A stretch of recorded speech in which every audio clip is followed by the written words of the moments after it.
Mesdames et messieurs, ladies and gentlemen, bienvenue. Welcome to the AI Art Studio with Marie-Ève Dumas, David Gardner, Greg Debicki, en conversation avec, in conversation with, Jeanne Dorély. Hello everyone, welcome to the AI Art Studio. Before we start diving into the conversation, I'll invite you to start thinking about your questions and comments and write them in the chat box because we'll have a Q&A session at the end of the conversation. So today I'm very happy to welcome Marie-Ève Dumas, who's the developer and researcher at the Meta Lab, the research and development lab of the Society of Arts and Technology here in Montreal. David Gardner, also known under the name Montreal Live Support, artist name, who's a musician and multimedia artist from the UK, and also design engineer working on electronic music projects. And Gregory Debicki, also known as Woog. Woog, did I pronounce it well? Yeah. Montreal-based artist and musician who's creating music and immersive live performances. So welcome, everyone. So let's start and dive straight into the topic as we've just seen a clip of your wonderful work. So, and sorry, before we start, I forgot to introduce our fourth guest tonight, which is the cello. So David and Greg, do you want to tell us a bit about the creative and technical process behind this beautiful artwork? Sure, yeah. So the project is about bringing to life an instrument that's mechanized and played by a robot. And it's a project that we both collaborated together on thinking about something that we're very passionate about, which is electronic music, but performance as well. So it was really about focusing on creating an instrument that could play itself based around writing music for itself and playing for itself. I think also the idea was to sort of blur this line between tool and performer and sort of explore these ideas of can AI be creative and what does that mean, or how are we going to use the AI is it going to is it going to be a performer, or is it going to be some tool that we interact with or use or something? So the role of the object within the process was very important. And I believe you've done several versions, right, of the artwork. So can you maybe walk us towards those different versions? Sure, yeah. So the first version was basically an exploration project. And it, based on a limited budget, we had access to off-the-shelf parts, and we were able to develop a robot that could play the cello. Initially we really wanted a cello that could play itself the way a human would, but we quickly realized that wasn't quite going to be the case, and we then sort of leant much further into how a robot would interact with a cello. So it became a very much an instrument in itself, and we sort of used that to its own benefit. But since then, so we performed that version for 2 weeks in front of an audience, and luckily it held together perfectly the whole time. There were a few hairy moments, but it was very well received, and so we managed to get some more funding for the project, and this is the version 2 of it, which is much more advanced mechanically and robotically, so it can play much faster, much quicker note successions. Each string has its own bow, so each cello can play a chord. So yeah, we're really pushing into the realm where it could play like a human could play, which is going to be an interesting new direction for it. When the AI is also writing the music in the way that we would write, it will be able to translate that to the cellos in the way that we initially wanted it to. Yeah. And so, how is actually what's the use of the AI in the process? So, how have you been using AI to actually create these composing moments? So, for the first version of the project, we kind of had this idea that we could sort of write the AI and make the mechanism separately. That we could write an AI that could make music in general within a certain range of notes, that the cello could play. And then it turned out that when the project started coming together, that just was not going to work. That we had to do something that was specifically for the machine, right? The first version I was using we were using sort of a hacked together LSTM network, and I had just it was sort of, this was in my early understanding of AI also, and so I had just taken represented certain chords with different letters, different aspects of chords were represented with letters. So for example, the root note, whether it was a sus chord or not, what mode it was in, what key it was in, were all represented with different letters, and those letters would make a word. And then we got the LSTM to generate sequences of these words, and that would represent the chord progression, right? And then from there, the idea was to sort of build it out so that it could eventually generate a whole set of this kind of music, but there was a lot of difficulties with that. Anyway, so the first version had a lot of a human assist to get it to the rest of the way there. But it still had sort of an AI component. It just wasn't as front and center as we had hoped. So then I started kind of remaking it, and my sort of goal now is well, actually our goal from the start was we don't want it to just write any music. We want it to be something that plays the kind of music that we would play, right? And the problem with the big problem with that is that we don't have a giant database of the music that we made. We have a lot of songs that we have made in the past, but we don't necessarily have the MIDI information for that. And even if we did, it wasn't all written for cello, right? So there's this kind of mismatch, right? And so that got me thinking about, okay, how do we make it so that, how can we make it so that any musician could come to this and rather quickly generate a database that was big enough for the AI to train on, and from that, be able to generate a song or a show worth of new music in the style of that composer artist. So to that end, I kind of decided to split the problem into, I kind of already started that with the V1, but with V2, I'm taking it even further to sort of abstract away the idea of what the individual notes are, what the chords are, whatever, and take my understanding of my own music and my own theory behind my music to develop sort of a n-dimensional space that for example, you could think of it as this direction is louder, quieter. This is faster, slower. Then we have staccato or legato in this direction, or then we have all sorts of different dimensions, right? And then that would allow us to, set that up with some sort of controller and just jam and improvise for a couple hours, strip out the parts that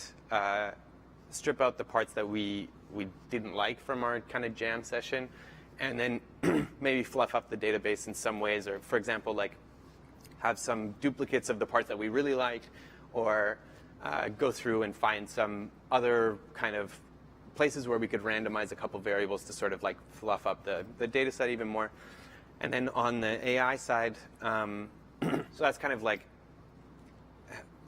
not sure if I'm going to use AI exactly for that part, but maybe some kind of Markov chain stuff, or I haven't fully gotten that all figured out yet. But and then the next part is to use a variational autoencoder to take that kind of space traversal and learn the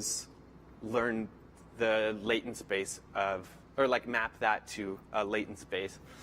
And then the thought is that, so the first network would be trained to kind of find the latent space of some sort of like four chord sections or 4 bar sections, and then the next AI would be trained on the latent space of the previous one, so that one could make 16 bars, and then we kind of just keep going, removing a layer, or like going up a layer, until we have something that can generate an hour or 10 hours or whatever, but that's in our style, right? Okay. It's like the key part. So that's the the evolution of the process throughout the creative process. So the AI is kind of like, the AI reflection is kind of building up on that. And Marie-Ève, do you want to maybe like your work at LASAT is actually to work with artists to accompany them with AI, right? Yeah. So So the SAT is a center for digital art, and its mission since the start is to to promote digital art that differ from traditional art like painting, sculpting, and photography. I work at the MetaLab, which is the research center, and so our mission is to help artists develop and stimulate, I would say, innovative, immersive experience, and So it's about the encounter between art and technology, and yes, you're helping. Exactly. So what Greg was just describing, this is the type of projects that you would work with. So our work at the MetaLab, for instance, is it's to help. So we'll use AI to help artists with the creation process. So, for instance, we'll upscale videos using AI so that the content is projected with quality. So that's one of our use of AI. We have many others, yeah. So let's watch maybe another clip of Empty Vessels that was actually recorded at LASAT under the dome, and we'll get back with more points of conversation.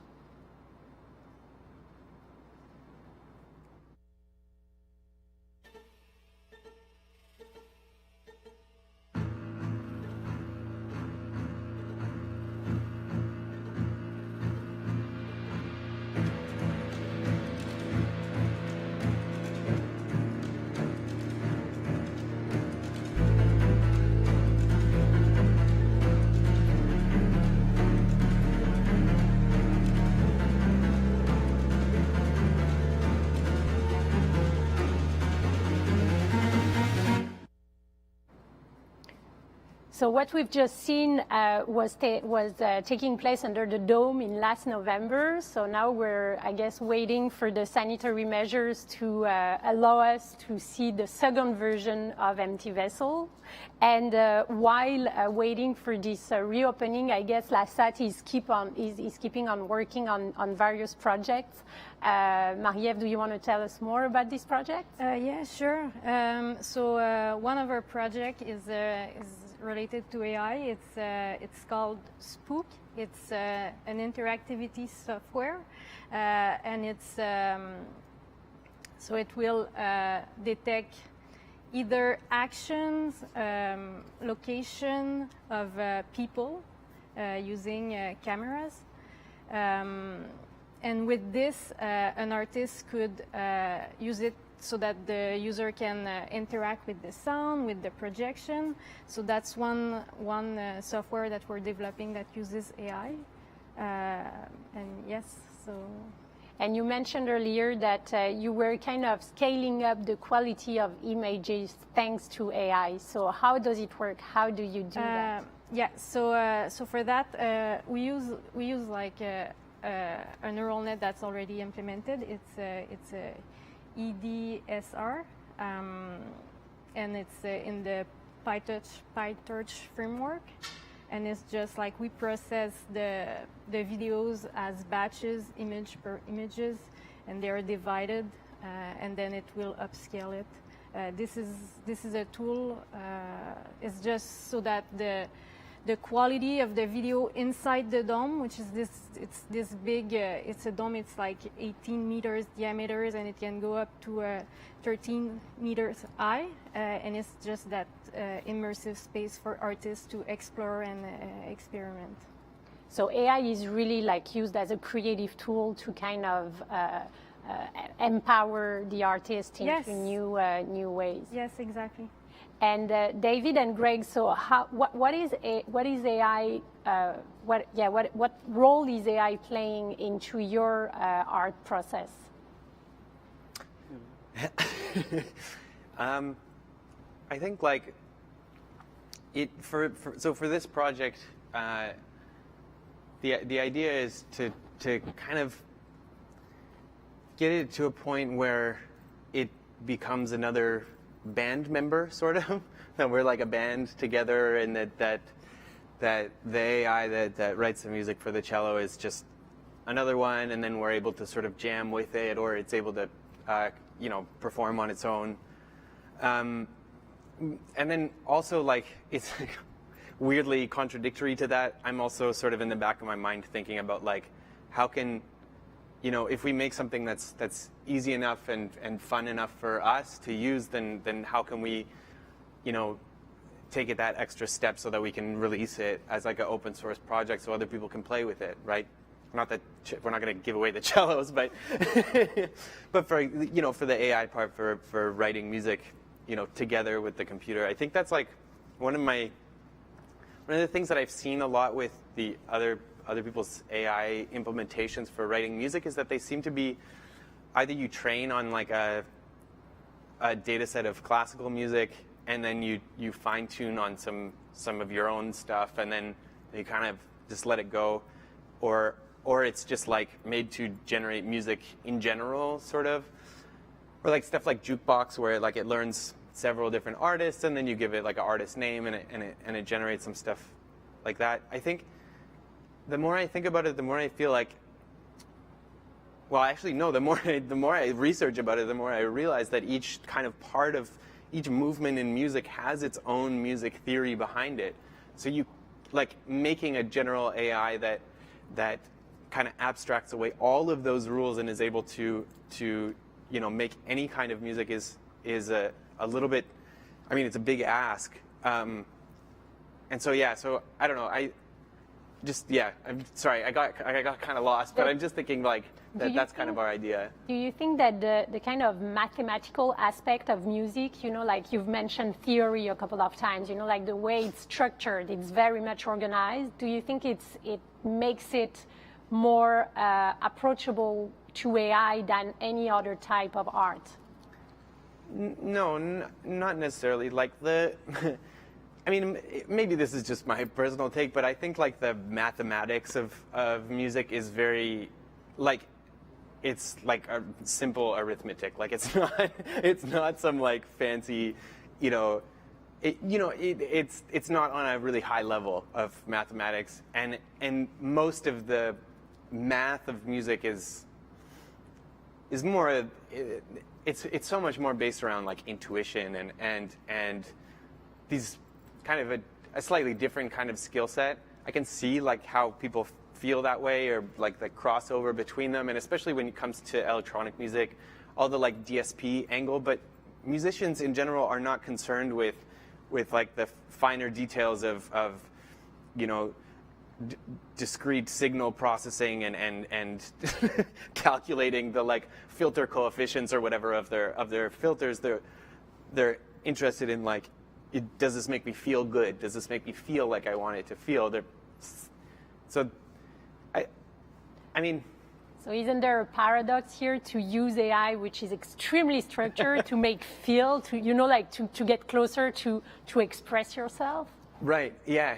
That's an interesting question. I think like, this makes me think of something that David and I were talking about in the studio like before we came over here. Is that, I mean, so I've been kind of making generative music for, I mean, I've been using generative processes in my music for my whole music career. And when I was younger, I was doing a lot more generative music. And I got to this point where I sort of stopped because my feeling was that human creativity is just your brain kind of, like, as you go through life, your brain takes in all this input, right? And the input sort of calibrates this filter in your brain, this, like, your taste, right? And then when it's time to create a new idea, your brain sort of like pukes up these random numbers, and it's filtered through this taste filter, and then you decide in your head, oh, that's a good idea, or no, that's not a good idea.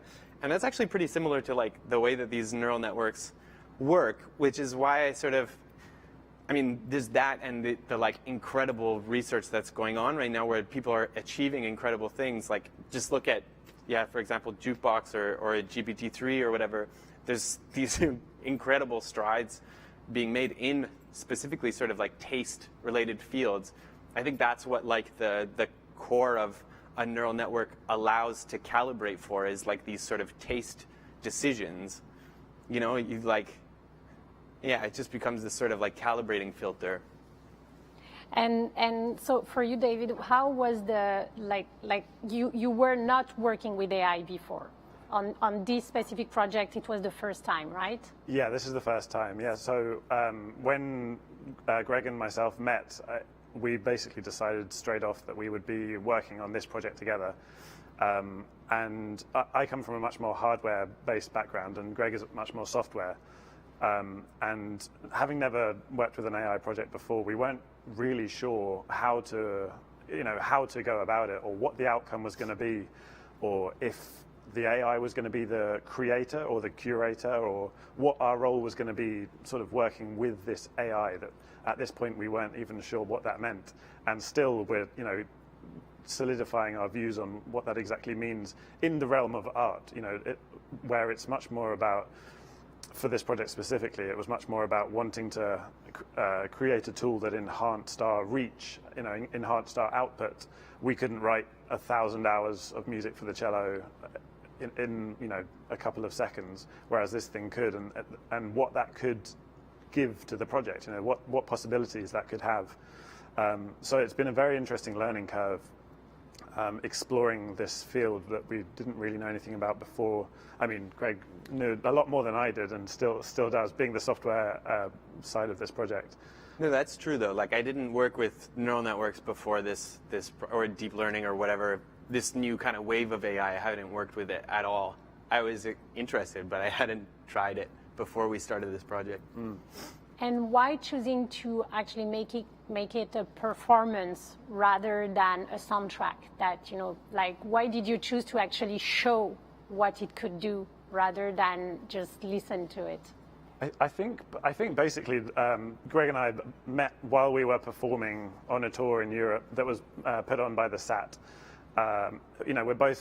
We come from performance backgrounds. We're both really interested in that, and I think there's so much content around AI that is digital, and it kind of lends itself to why we chose the cello as well, to embody the AI that we were going to create as an artwork. We wanted to make it human. We wanted to create this experience that people weren't quite sure if it was human or if it was a digital piece. And that's, the title of the piece, Empty Vessels, kind of relates to the fact that there should be a human sat behind this, and it's an empty space filled with what exactly? With this thing that we are not sure exactly what it is ourselves. I mean, like I said, when we were had the 2 weeks of performances at the SAT, we were sat behind a computer, not really sure what was going to happen for the entirety of the performance as much as the audience. And I think that kind of translated. It was kind of eerie, and we were experiencing it for the first time every night.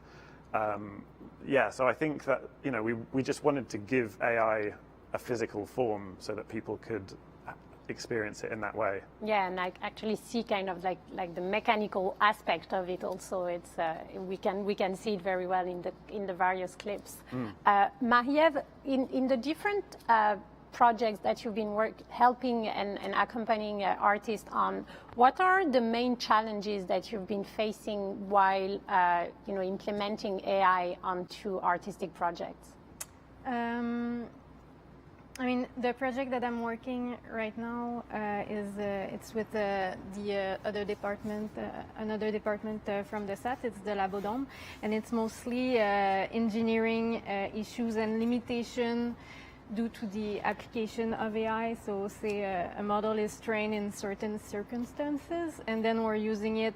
It's pretty dark. So we have, and say we have a high point of view, and so we'll have those type of issue where you have a model that has that's been trained in certain condition, and then we're using it in other condition, and it's like it's a bit harder, and otherwise it's just engineering.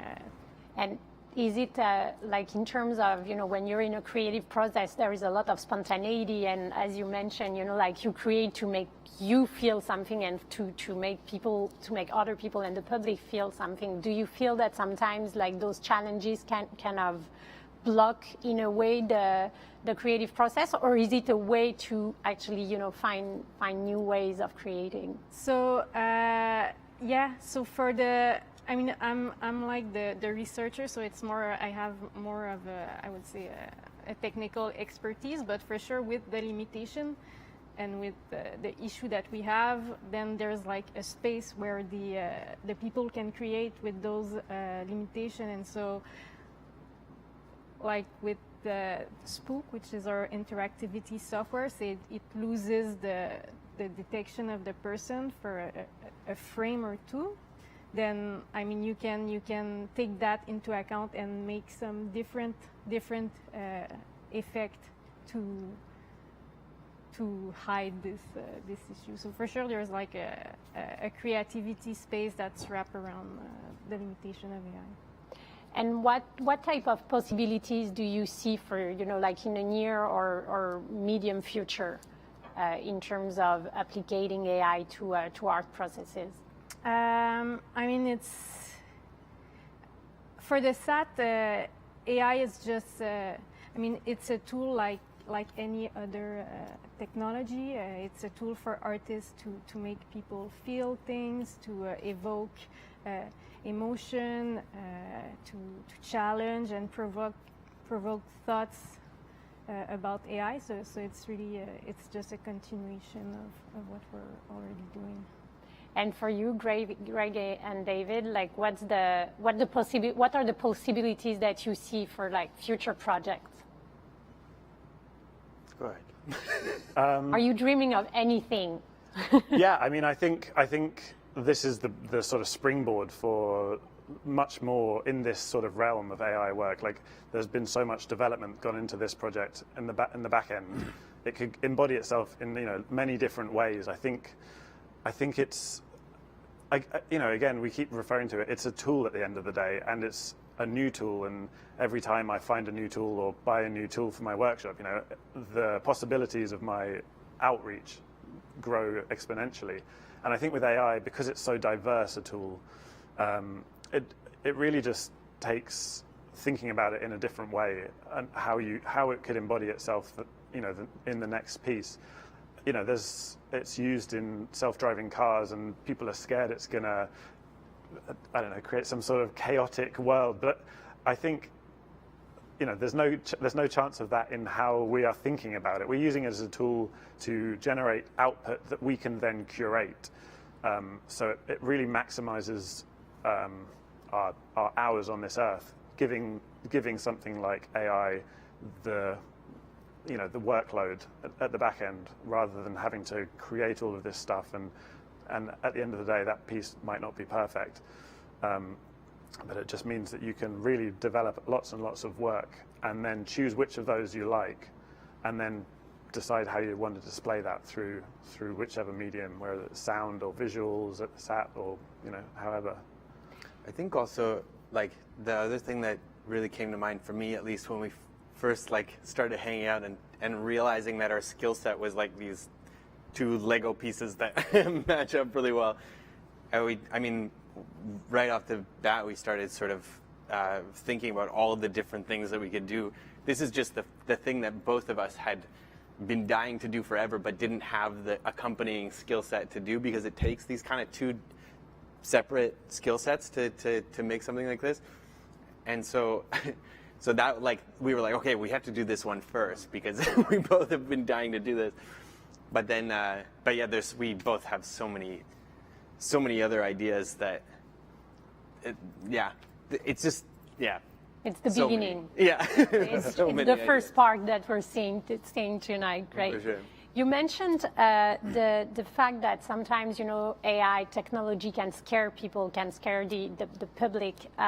Do you feel that sentiment when you actually showcased it? Like, did you feel that the public reception was altered because you used AI in that specific case?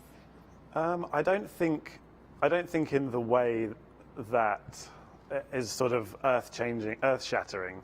But I was, we had sort of a moment after the show where we'd talked to the audience, and there was some talk of, a cellist came up to me at the end, and they're like, well, I guess that's the end of my job. I don't think that's ever going to be the case.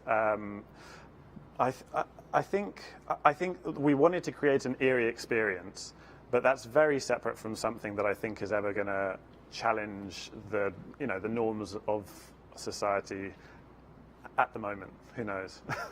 So There's also, like, I mean, when the drum machine first came out, there was all these drummers despairing that, like, oh, it's the end of Joe. We're gonna replace all the drummers, or people being like, well, it'll never do what we do exactly how we do it. And it's like, well, yeah, it's different than it's different than a cello player. It's different than a composer. It's different than a drum machine. But they're new and interesting and fun tools to mess around with. And what's so you, like, how do you work with all the data privacy aspect of it? Because you said that you're using your own data, right? So yeah, I guess in our kind of conception, we sort of sidestep that data privacy issue, in that, like, one, there's, like, since we're creating stuff directly to build our own database, going into it that this is going to be in the AI. So, and on the same note, like, I'm a lot more, like, Creative Commons leaning and open source leaning than I don't. If somebody steals my chord progression, I'm not going to cry about it. So yeah, I think it's, like, less of a concern with this. Data privacy is a little bit less of a concern with, like, a music making AI than if we base it on, something that, I mean, I guess even if we base it on someone else's music, then they might be concerned about their intellectual property, but since we're training it on our own stuff, and I don't really care that much about that. And you've just mentioned intellectual property. It's really interesting. What is the intellectual property in that specific case? Is it yours? Is it the machine? Is it the system? I think that, oh man, I don't know if we should get started on this. I think copyright is a disaster, and I think that our intellectual property laws are really, really bad, and that they really hinder creativity, and they hinder artists and creators, and I really think that we should revamp them, and that it's gone on way too long. But so I don't know who's the creative or who's the intellectual property is, but I really hope that, like, I assure everybody that it will be as open source as possible, because I just think that there's no reason to not share the source or whatever for this kind of project. And so you just mentioned open source. Open source is something that at LASAT it's common use, right? Yes, so most of the work of the MetaLab is open source, and this is just a value at the SAT and at the MetaLab. We want to democratize art, immersive art in particular, and so we've created this ecosystem of software for the deployment and the design of immersive space. So yeah. So that's the way you go. Yes. Great. So we'll watch another clip of your work, so that like, and based on all everything that you've been sharing about this process, I'm sure that our public is going to watch it with a new eye, and then we'll take questions from the audience to continue the conversation.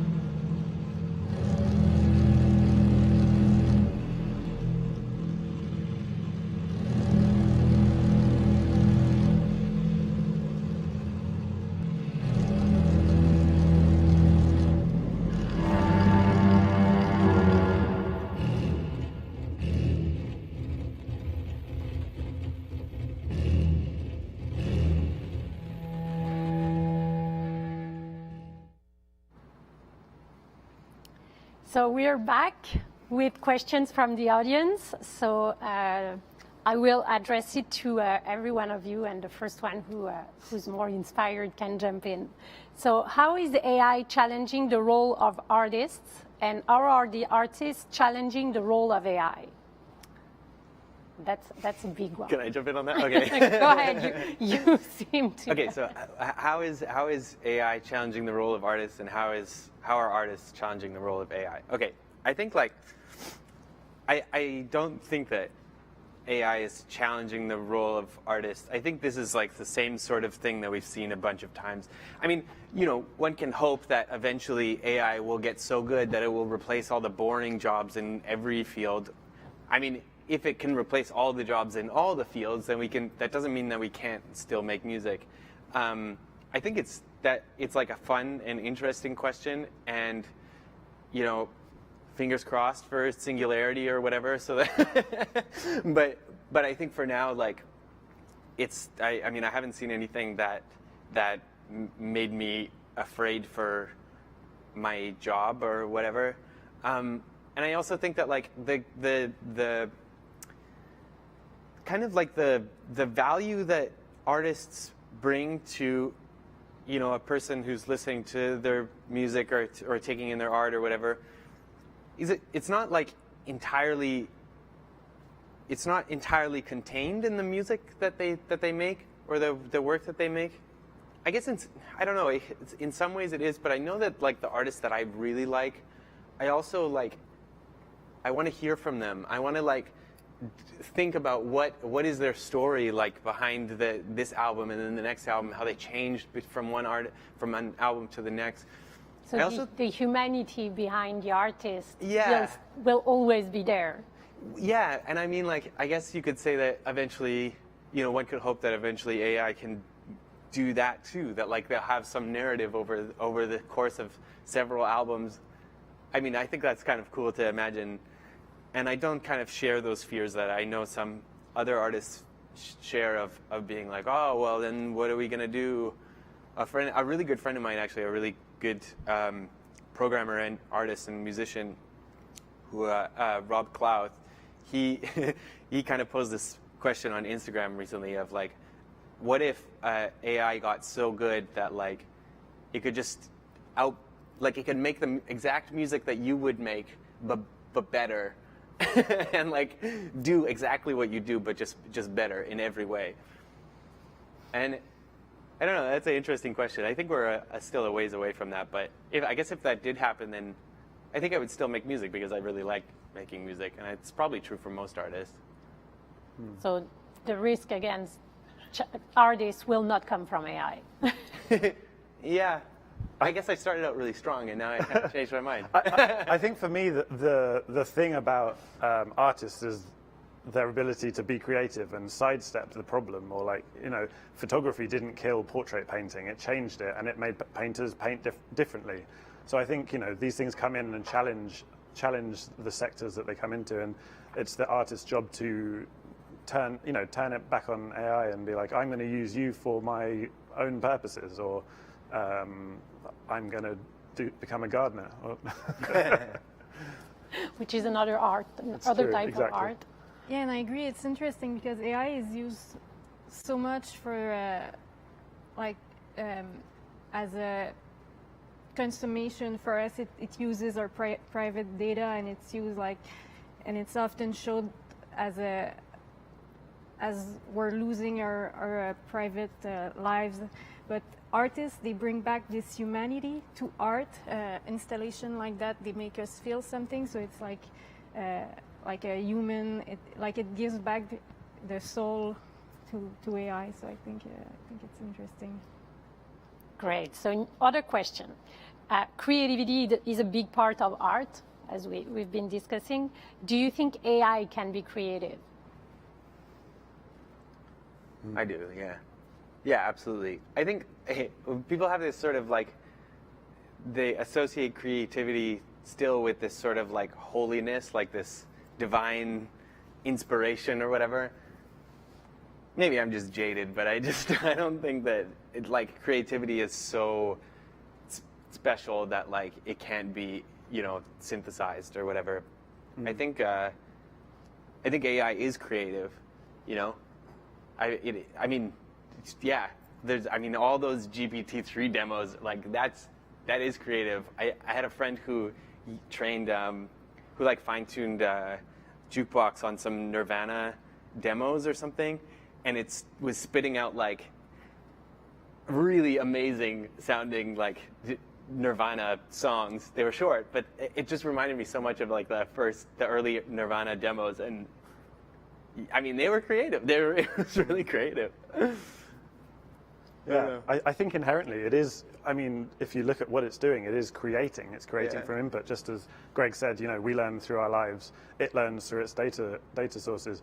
I think the point comes where I could be creative, but I could not like the output of what I do, and I'll choose to hold that back, and I won't show that to the public as an artist. Whereas AI doesn't have that option. It creates and outputs everything it does. So there is no judgment. Yes. That's its kind of. Unless it feeds that into another AI, and it's.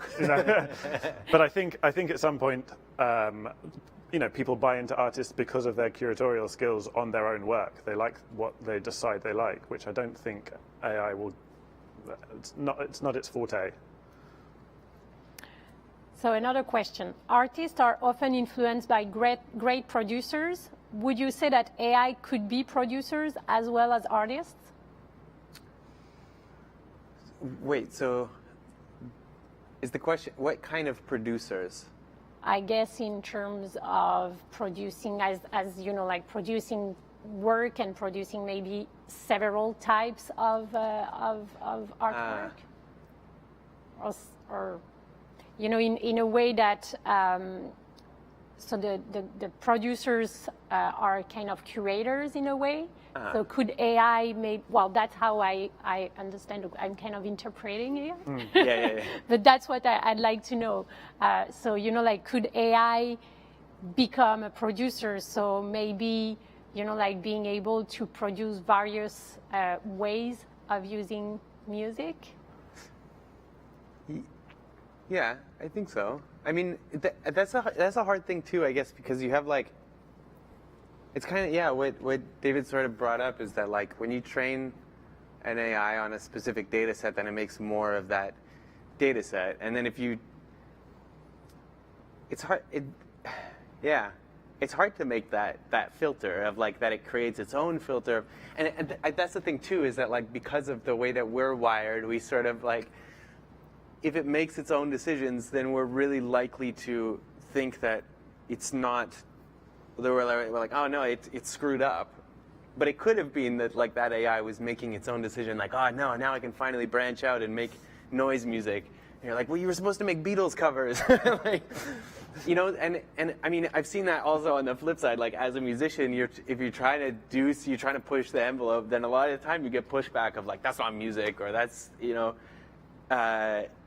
I mean, with my music, I've gotten that a fair bit of people being like, "Oh, that's not." Even my dad had this funny story of like playing some of my music at his office, and one of his coworkers was like, "I think the printer's broken." So so I think it's hard to push through that, and part of what gets you through that is like the personality of the artist and like the backing behind them, the other people that believe in them, help to convince people that like, oh no, this is a new style or whatever. Whereas like with AI, it's hard to imagine people backing it in the same way. So that goes to the next question, actually. It's, do you think an AI will ever be able to compose a sad song? So A sad song. what type of data would it need to compose a sad song? I think there's plenty of sad songs out there it could learn on. Yeah, absolutely. Yeah, I think that wouldn't be tricky for it. It'd just have to play at a lot of who's sad. So actually, on this note, I was going to mention this before, but on this note, a long time ago when I was still living in Calgary, I did this project with my friend Derek Damasi, and so we filled these like 9 or 10 glass orbs with bioluminescent algae, and then we attached these little circuits to them that would read some sort of gas emission from them, and based on that emission, they would send that data to all the other nodes, and then based on that, the other nodes would either they would play a note of a certain tone, right?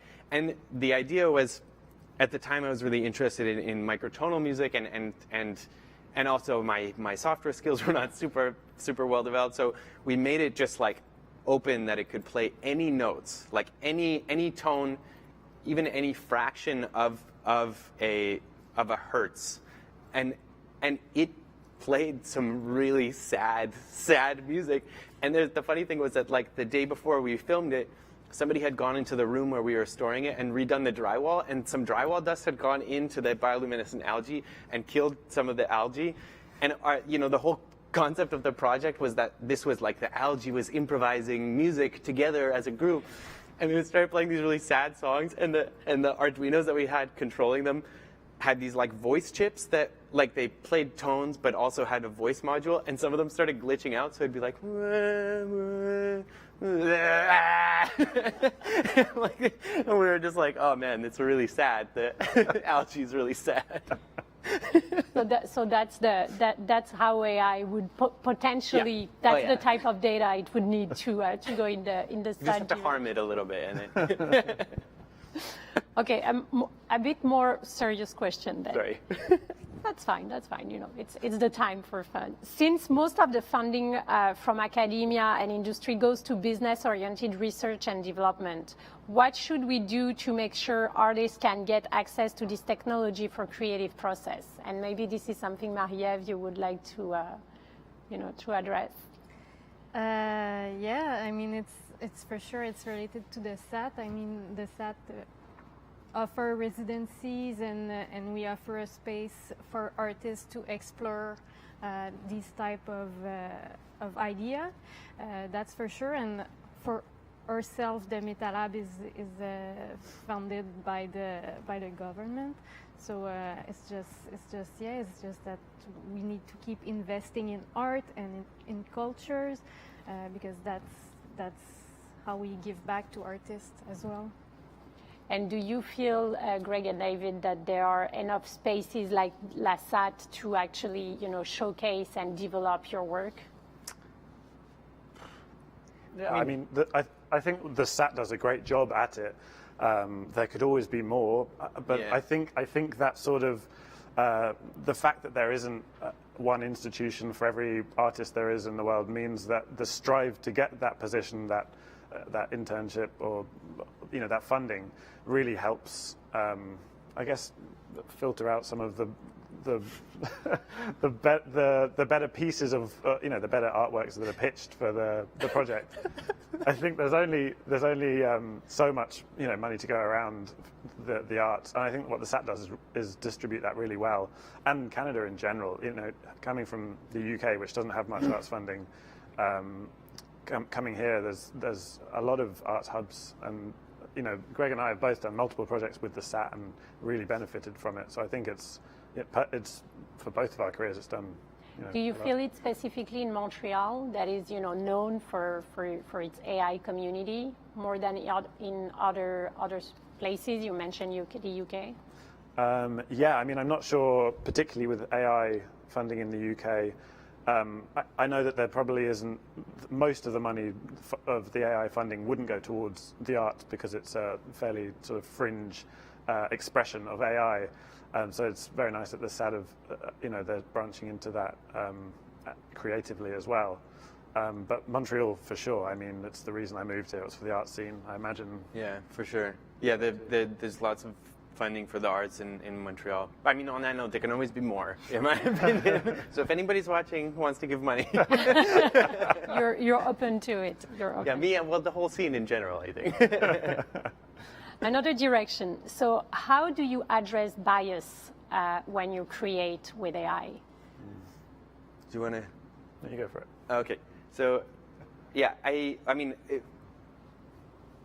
okay. So, yeah, I think like in our project, we're sort of our goal is to sort of create a biased data set, right?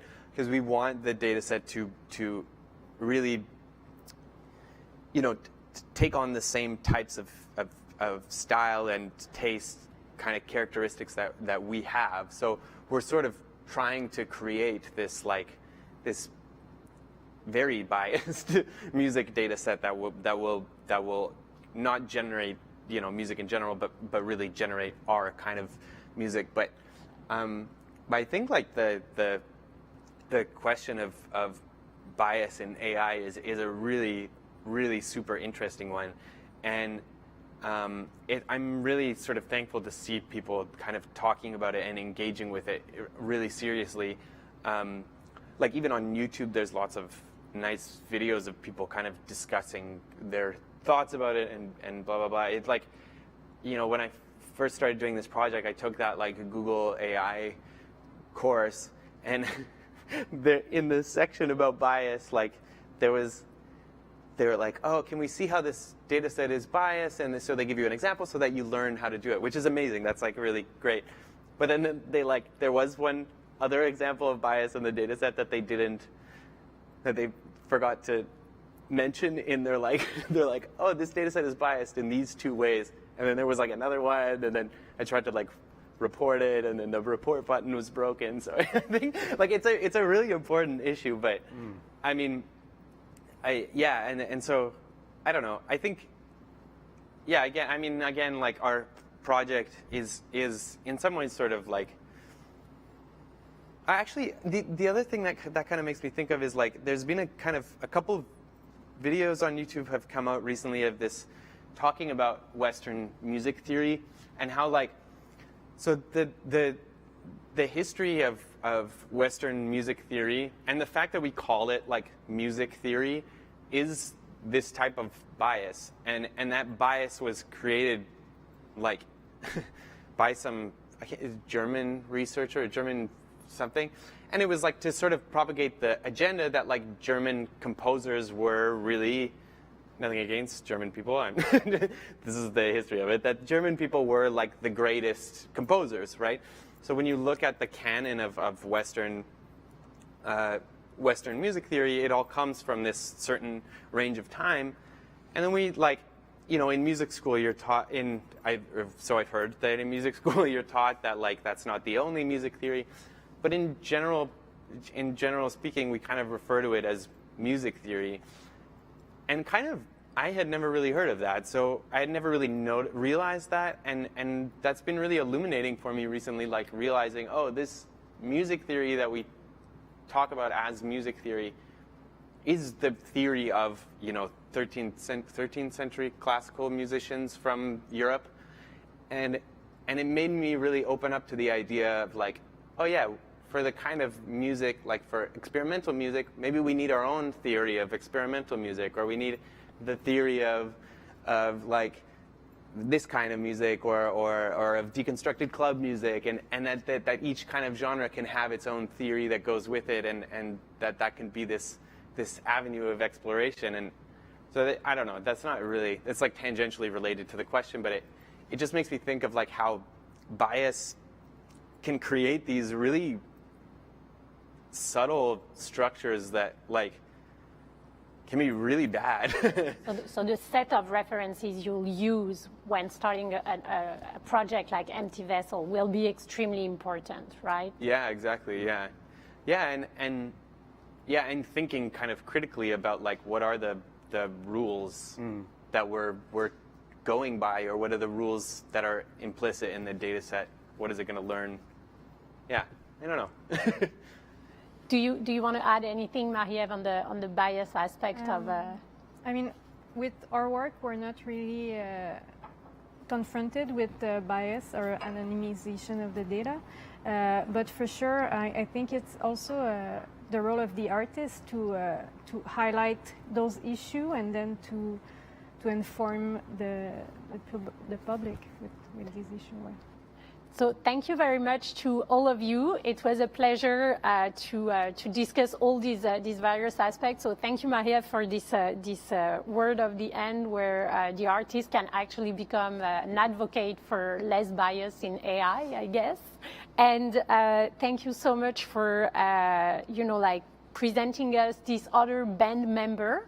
I really, and sorry, they were so silent. and if I leave with a specific takeaways, I think what I was very much inspired by your work is the capacity to use a new AI as a creative tool to actually expand your capacity to create and provide new possibilities. So thank you very much to everyone, and good night or good day.